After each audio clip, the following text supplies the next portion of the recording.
Hello, hello. এই এরকম কতক্ষণ চুপ করে থাকবি রে? কি রে? আরে ও ইঁদুর রাজকুমারী। আমাকে ইন্দুর রাজকুমারী বলবি না তুই। কি করবো, তুই তো তখন সারাই দিচ্ছিলি না। তোকে আমি এবার হাতের কাছে পেলে না।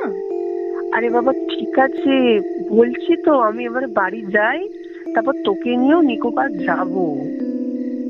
আর যদি না নিয়ে গেছি তোর পিঠে কিলিয়ে কাঁঠাল পাকিয়ে ছাড়বো, কিন্তু বলে দিলাম। বন্ধুদের সাথে যেতে পারলো, খালি আমি বললেই। নিয়ে যাবো বলছি তো মা আমার। এবার যা খেয়ে নে। তুই খেয়েছিস? এই খেলাম। কালকে আবার ভোর ভোর উঠতে হবে, ঘুমে একবারে চোখ ভুলে যাচ্ছে। যা তবে শুয়ে পড়। আর তুই যেন আবার খেয়ে কার্টুন দেখতে বসিস না, শুতে বেশি রাত করবি না। হ্যাঁ হ্যাঁ ঠিক আছে, অত জ্ঞান দিতে হবে না। বাঁদরি কোথাকার। যা পালা ছাগল। Good night. শুভরাত্রি। হ্যাঁ শুভরাত্রি। Good night.